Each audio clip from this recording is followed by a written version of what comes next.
السلام علیکم ورحمۃ اللہ وبرکاتہ۔ بسم اللہ الرحمن الرحیم۔ اللہم انا نجعلک فی نحورہم ونعوذ بک من شرورہم۔ اے اللہ پاک، ہم اپنی حفاظت کے لیے، تمام امت مسلمہ کی حفاظت کے لیے، خصوص بالخصوص فلسطین کے مسلمانوں کی حفاظت کے لیے آپ کو ان دشمنوں کے مقابلے میں پیش کرتے ہیں اور ان کی برائی سے پناہ چاہتے ہیں۔ آج ہم پڑھیں گے سورۃ البقرہ آیت نمبر 171 سے 176 تک ترجمہ اور تفسیر کے ساتھ۔ ان آیات میں ہم جان سکیں گے کہ کون لوگ گنگے، بہرے اور اندھے ہیں اور کون لوگ اپنے پیٹ میں آگ بھر رہے ہیں۔ آپ سے گزارش ہے کہ میرے چینل قرآن اسپرٹ کنیکٹ کو سبسکرائب کر دیں اور بیل آئیکن کو لازمی کلک کر دیجیے گا تاکہ میری اپ کمنگ ویڈیوز کے نوٹیفیکیشن آپ کو مل سکیں۔ اعوذ باللہ من الشیطان الرجیم، بسم اللہ الرحمن الرحیم۔ سورۃ البقرہ آیت نمبر 171۔ وَمَثَلُ الَّذِي، اور مثال جن لوگوں نے کفروا کفر کیا، کَمَثَلِ الَّذِی، مانند اس مثال کے، الَّذِی وہ جو، يَنْعِقُ پکارتا ہے، بِمَا اس کو جو، لا يَسْمَعُ نہیں سنتا، إِلَّا دُعَاءً وَنِدَاءً الا سوائے دعاءً پکارنا، ونداءً اور چلانا، صم بہرے ہیں، بکم گنگے ہیں، عمی اندھے ہیں، فہم لا یعقلون پس وہ نہیں سمجھتے۔ اور جن لوگوں نے کفر کو اپنا لیا ہے، ان کو حق کی دعوت دینے کی مثال کچھ ایسی ہے جیسے کوئی شخص ان جانوروں کو زور زور سے بلائے جو ہانک کی پکار کے سوا کچھ نہیں سنتے یا نہیں سمجھتے۔ یہ بہرے، گونگے اور اندھے ہیں، لہذا کچھ نہیں سمجھتے۔ یا ایھا الذین آمنوا، اے لوگو جو ایمان لے آئے، کولوا تم کھاؤ، من طیبات پاکیزہ چیزیں، طیبات پاک چیزیں، پاک چیزوں میں سے، ما رزقناکم جو ہم نے تم کو دیا، واشکروا للہ اور شکر کرو اللہ تعالیٰ کا، ان کنتم اگر تم ہو، ایاہ تعبدون صرف اسی کی عبادت کرتے یا بندگی کرتے۔ اے ایمان والو، جو پاکیزہ چیزیں ہم نے تمہیں رزق کے طور پر عطا کی ہیں، ان میں سے جو چاہو کھاؤ اور اللہ تعالیٰ کا شکر ادا کرو اگر واقعی تم صرف اسی کی عبادت کرتے ہو۔ انما حرم علیکم المیتۃ، در حقیقت حرم حرام کیا، علیکم تم پر،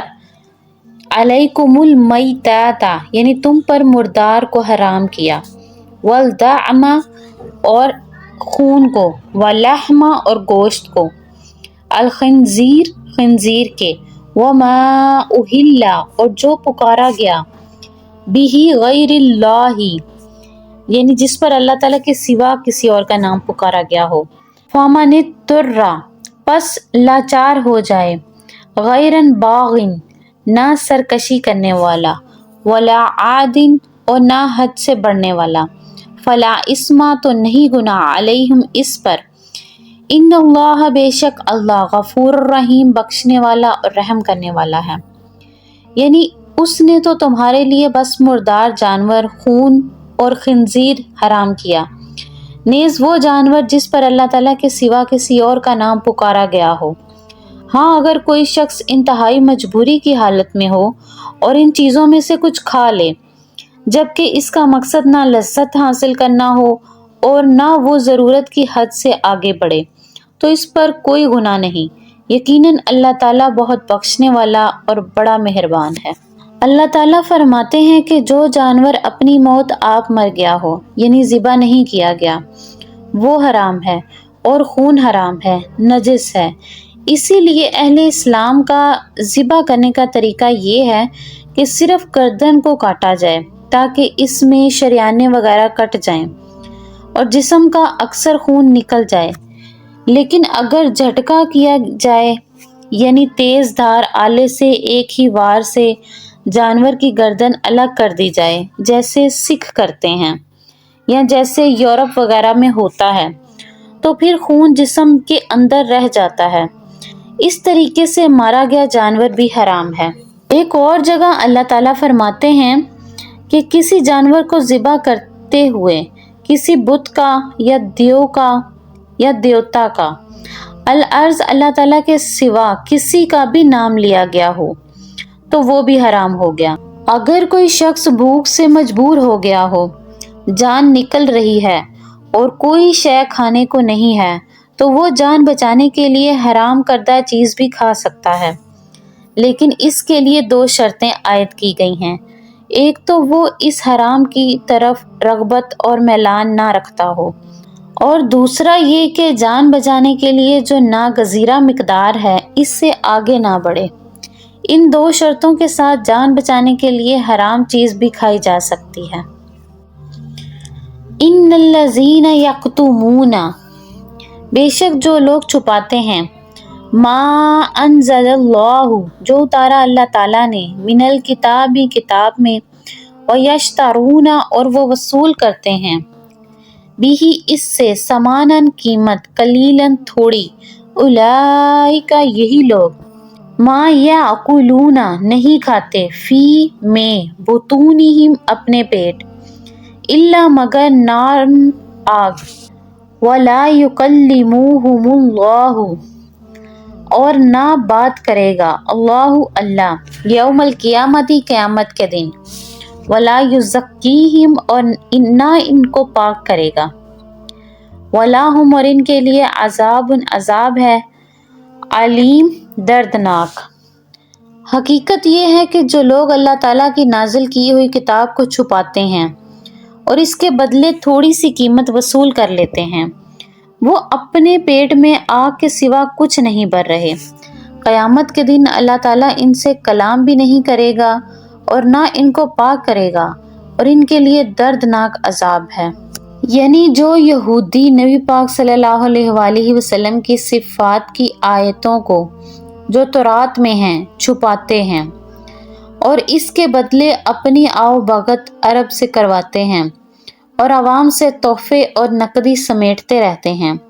وہ اس گھٹیا دنیا کے بدلے اپنی آخرت خراب کر رہے ہیں۔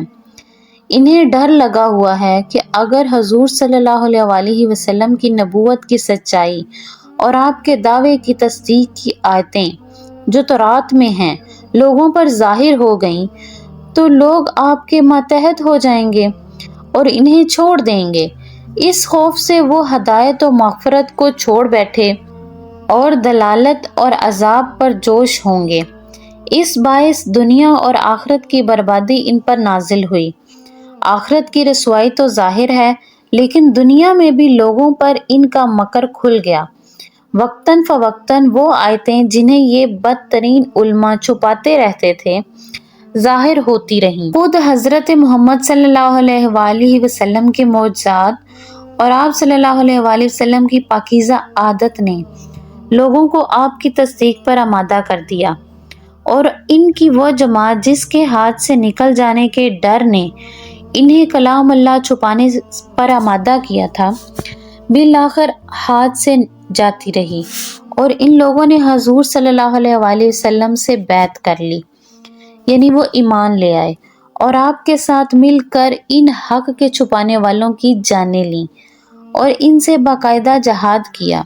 قرآن کریم میں ان کی حقائق چھپانے والی حرکتوں کو جگہ جگہ بیان کیا گیا اور فرمایا کہ جو مال تم کماتے ہو اللہ تعالیٰ کی باتوں کو چھپا کر، قرآن کریم نے ان لوگوں کے بارے میں بھی جو یتیموں کا مال ظلم سے ہڑپ کر لیں، ان کے لیے بھی یہی فرمایا کہ وہ بھی اپنے پیٹ میں جہنم کی آگ بھر رہے ہیں اور قیامت کے دن بھٹکتی ہوئی آگ میں داخل ہوں گے۔ صحیح حدیث میں ہے کہ رسول پاک صلی اللہ علیہ وآلہ وسلم فرماتے ہیں کہ جو شخص سونے چاندی کے برتن میں کھاتا پیتا ہے وہ بھی اپنے پیٹ میں جہنم کی آگ بھرتا ہے، پھر فرمایا ان سے اللہ تعالیٰ قیامت کے دن بات چیت بھی نہیں کرے گا، نہ انہیں پاک کرے گا۔ حدیث شریف میں ہے کہ 3 قسم کے لوگوں سے اللہ تعالیٰ بات چیت نہیں کرے گا، نہ ان کی طرف دیکھے گا، نہ انہیں پاک کرے گا، اور ان کے لیے دردناک عذاب میں زانی بڈھا، جھوٹا بادشاہ، متکبر فقیر۔ فرمایا کہ ان لوگوں نے ہدایت کے بدلے گمراہی لے لی۔ انہیں چاہیے تھا کہ تورات میں جو خبریں حضور صلی اللہ علیہ وسلم کی نسبت میں تھیں انہیں ان پڑھوں تک پہنچاتے، لیکن اس کے بدلے انہوں نے انہیں چھپا لیا اور خود بھی آپ کے ساتھ کفر کیا اور آپ صلی اللہ علیہ وسلم کی تکذیب کی، یعنی جھٹلایا، اور ان کے اظہار پر جو نعمتیں اور رحمتیں انہیں ملنے والی تھیں ان کے بدلے زحمتیں اور عذاب اپنے سر لے لیے۔ اولئک الذین اشتروا الضلالۃ، اولئک یہی لوگ، الذین جنہوں نے اشتروا مول لی، الضلالۃ گمراہی، بالہدی ہدایت کے بدلے، والعذاب اور عذاب، بالمغفرات مغفرت کے بدلے، فما کس قدر، اصبرہم بہت صبر کرنے والے وہ، علی النار آگ پر۔ یہ وہ لوگ ہیں جنہوں نے ہدایت کے بدلے گمراہی اور مغفرت کے بدلے عذاب کی خریداری کر لی ہے۔ چنانچہ اندازہ کرو کہ یہ دوزخ کی آگ سہنے کے لیے کتنے تیار ہیں۔ ذالک بأن اللہ، ذالک یہ، بأن اس لیے کہ، اللہ نزل نازل کی، نزل الکتاب نازل کی کتاب، بالحق کی حق کے ساتھ، وَإِنَّ اور بے شک، الذین وہ لوگ، الذین اختلفوا